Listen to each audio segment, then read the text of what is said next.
très tôt et je pars en direction de la gare. Je vais à Strasbourg pour quelques jours et je vous emmène avec moi.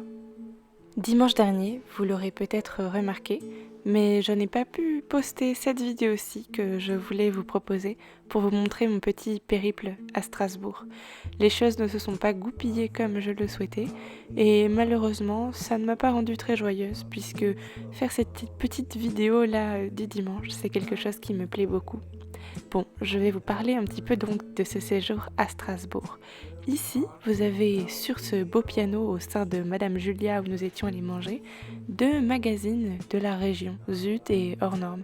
Hors Norme, c'est un magazine trimestriel gratuit et Zut est gratuit aussi, mais je ne sais pas si c'est des publications éditoriales ponctuelles. Bon, en tout cas, ils étaient assez intéressants, je les ai feuilletés d'une très belle qualité et gratuits en plus de ça, assez informatifs. Je ne connais pas très bien ces magazines-ci, mais je pourrais éventuellement m'y intéresser un petit peu plus. Revenons-en à Madame Julia, puisque la nourriture, eh bien ça m'intéresse énormément. Et ici, nous avions des pancakes que vous aviez vus avant et de petites boissons chaudes très agréables. Ici, c'est le lendemain et nous avons une belle journée devant nous.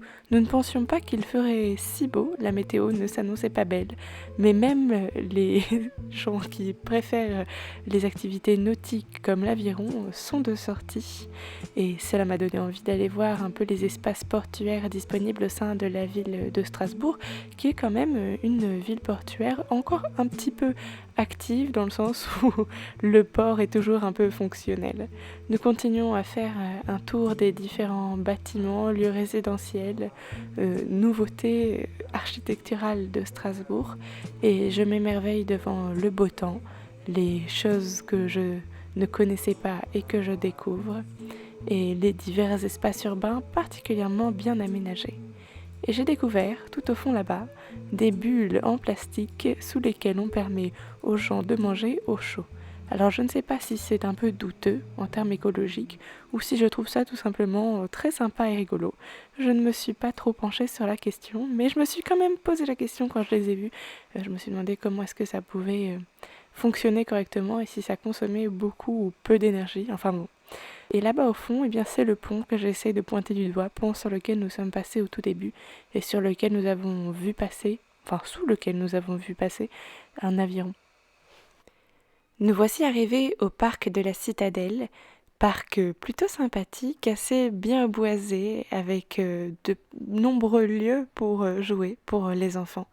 Et ce parc donc de la Citadelle tient son nom de l'ancienne citadelle qui avait été construite par le marquis de Vauban au XVIIe siècle. Et ici, on fait le tour des jolies douves et on essaye de trouver quelques petits oiseaux et animaux qui puissent s'y loger et nous faire signe de près ou de loin.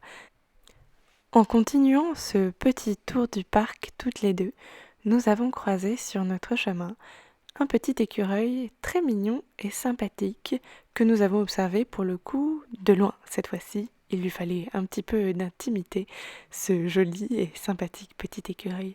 Je vous le montre et je vous le laisse en musique.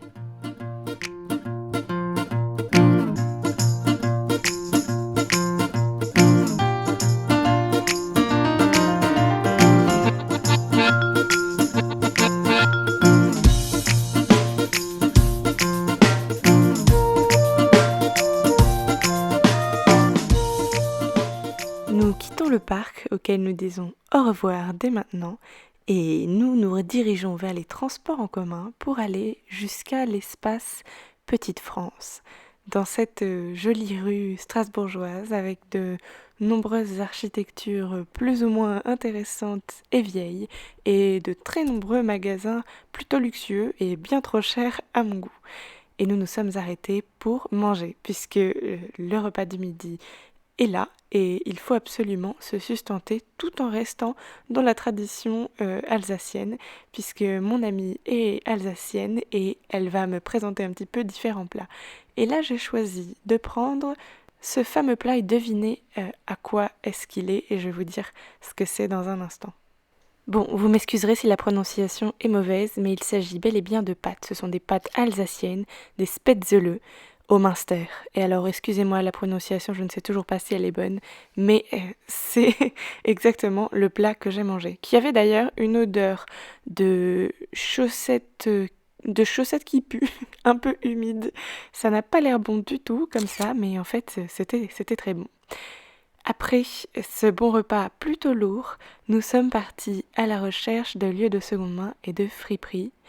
Alors bon, c'était surtout pour me faire plaisir puisque mon amie Annelise n'est pas la plus grande fan des lieux de seconde main comme ceux que j'aime, mais j'en ai découvert quelques-uns qui étaient plus ou moins sympathiques et plus ou moins onéreux. Je trouve que c'était un petit peu trop cher à cet endroit-là, mais ça reste tout de même dans une fourchette de prix quand même assez raisonnable.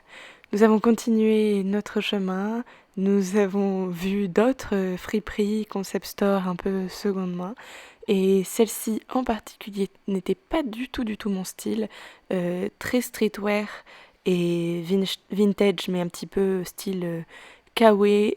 Bon, pas du tout ce que j'aimais, mais l'agencement de leur boutique est très sympathique. Et puis, ils avaient beaucoup de pièces très jolies aussi, mais pas du tout pour mon style personnel. Nous sommes passés devant de nombreux musées, dont le musée alsacien, que je n'ai pas pu aller visiter, et j'avais particulièrement envie d'aller visiter le musée d'art de Strasbourg, avec ses collections d'art contemporain et certaines visites temporaires, d'expositions temporaires, pardon, me plaisaient, mais j'y suis allée plus tard. Je vous montrerai ça un peu plus tard dans la vidéo. Nous avons continué notre chemin jusqu'à l'une des friperies, en tout cas l'un des lieux de seconde main que je voulais le plus voir. Celle-ci ne m'a pas du tout déçue. De très belles couleurs, un style très hippie et beau, disons. Non pas bobo, alors ça pourrait être un peu bobo aussi, mais surtout beau, donc bohémienne. Euh, et puis, alors, j'aimais bien la manière dont elle proposait ces espèces de racks, donc de tringles portant à vêtements un peu industriels. Et puis, ce tapis par terre me plaisait beaucoup lui aussi. À chaque fois que je vois une surface réfléchissante, je vous fais un petit coucou, vous l'aurez peut-être remarqué. Bon, je vous laisse un petit peu en musique avant que nous allions jusqu'à la cathédrale.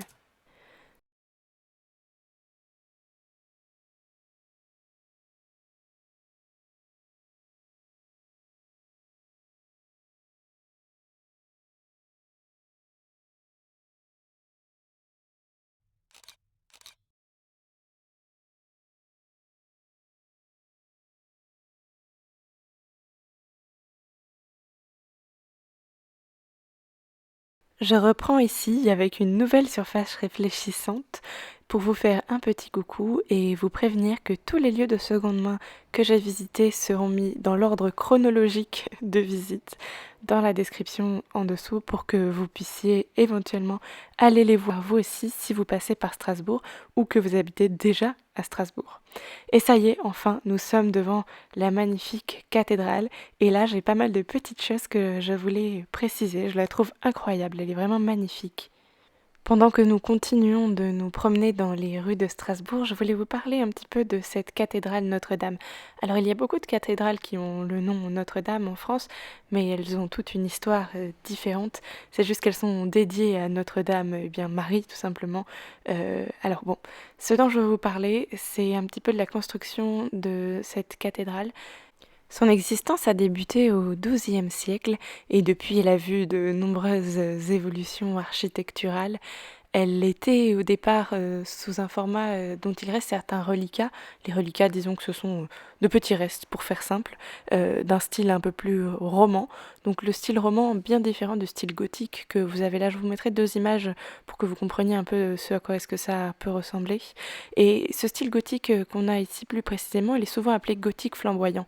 Alors pourquoi? Eh bien tout simplement parce que c'est un terme qui a été donné à l'époque par un antiquaire normand qui a voulu appeler un peu différemment certaines formes comme les espèces de flammes un petit peu articulées qu'on appelle soufflets et mouchettes, je vous mettrai des images là aussi, qui se sont développées et qui sont apparues un peu dans les rosaces ou dans les baies ou dans certains galbes de manière plus générale de la structure de la cathédrale. La journée prend fin et nous passons sur un tout autre registre. Nous sommes partis entre amis aller faire la fête dans un lieu que je ne connaissais pas, nommé le Gold. Et il y avait beaucoup trop de monde à mon goût, mais c'est la fin de l'année très bientôt, et c'était le dernier samedi de l'année 2023. Pour le 30, 31 et 1er, nous nous sommes retrouvés dans un chalet à plusieurs, dans la forêt. C'était très agréable, très calme. Malgré le bruit des festivités, les voisins n'ont apparemment rien entendu puisque tout est très bien insonorisé. Le petit quartier, si on peut l'appeler comme ça, était particulièrement mignon et plutôt frais à ce moment de la journée puisqu'il avait beaucoup plu.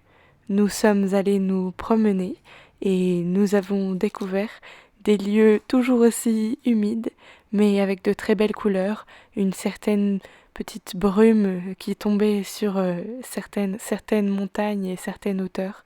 C'était très joli.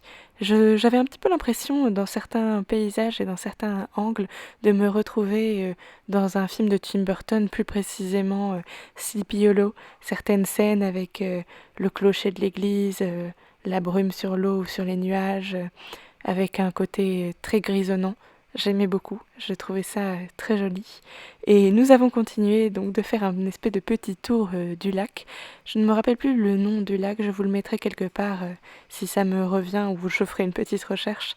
Et c'était une belle après-midi et nous sommes retournés ensuite au chalet pour continuer les festivités et attendre l'arrivée de la nouvelle année tous ensemble pour se souhaiter une année 2024 qui, nous l'espérons tous, sera belle et pleine de bonnes choses. Certaines personnes avaient insisté pour acheter des feux d'artifice qu'ils avaient donc ramenés. Je vous laisse les observer, je me suis tenue un petit peu en retrait et heureusement tous les déchets ont bien été ramassés par la suite, je précise.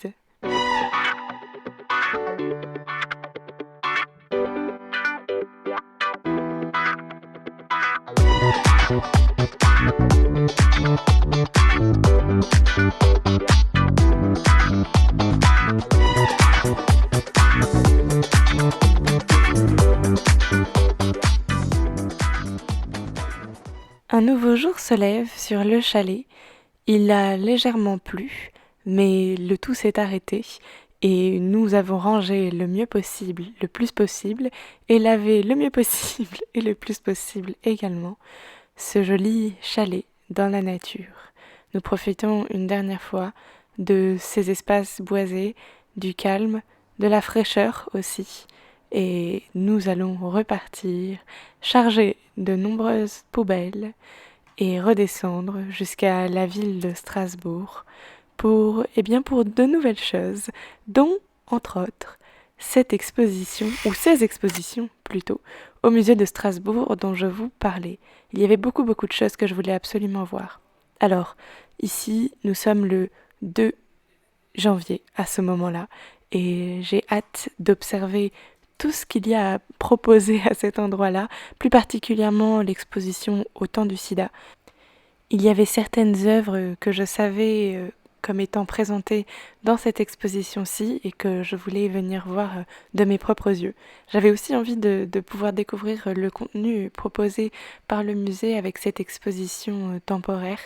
Et cette salle, plus particulièrement, un peu avec un décor assez psychédélique et un espace avec une projection de différents types d'objets filmographiques, ça m'a beaucoup plu. Et ce costume-ci était assez à la fois dérangeant et en même temps très parlant. Et encore une surface réfléchissante ici, je n'ai pas eu le temps de vous faire coucou, mais je continue de passer dans le musée tout en observant ce qui m'intéresse le plus. Ici, nous avions tout un système veineux que je trouvais assez intéressant et beaucoup d'œuvres plus ou moins fortes en émotion et plus ou moins parlantes. Après avoir fait un tour dans l'exposition que je voulais voir, je suis passée par les expos permanentes et je vous laisse observer tout ça en musique.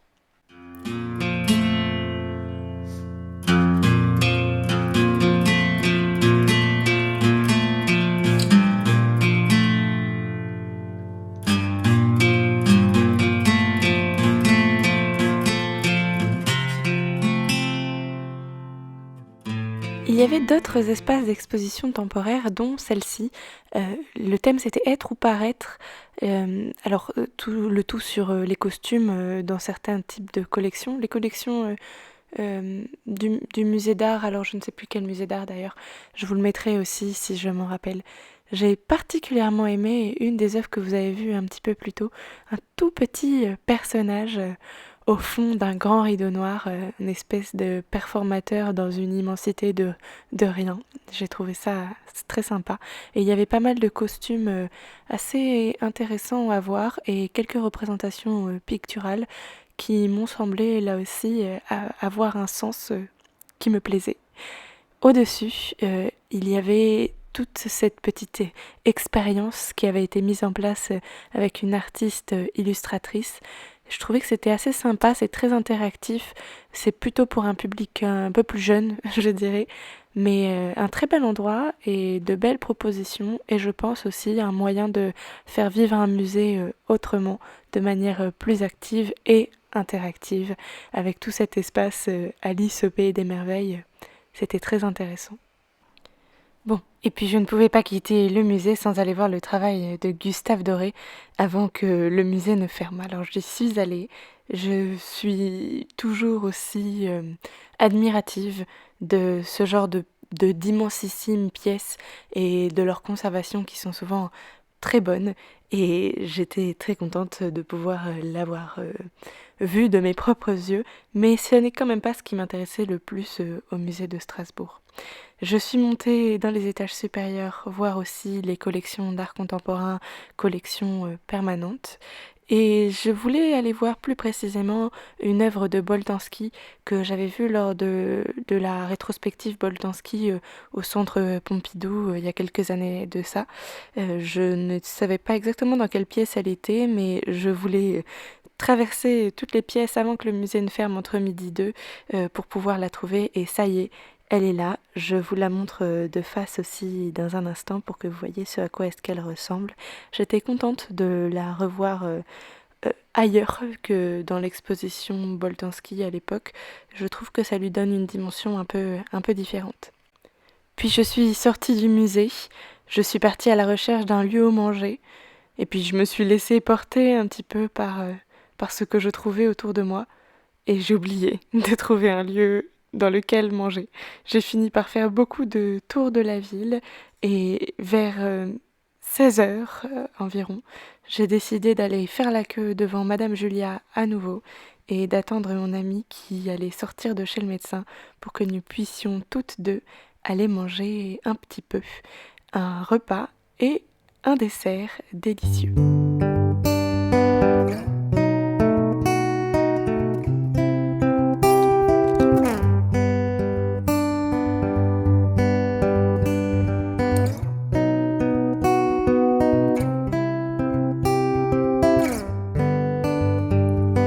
Ocean blue, I came home for you. Cut my hair in the dress that you wear. Don't you leave, now it's my time to go.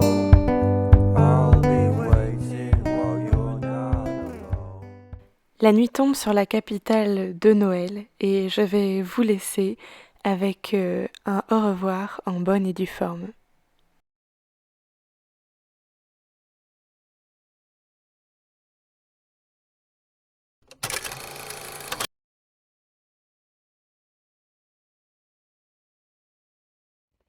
N'oubliez pas de vous abonner et de mettre un petit pouce en l'air.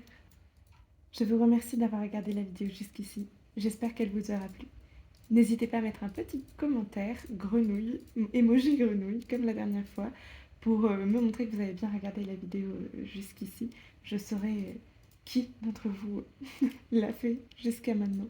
Voilà, je vous dis donc à dimanche prochain, si tout va bien.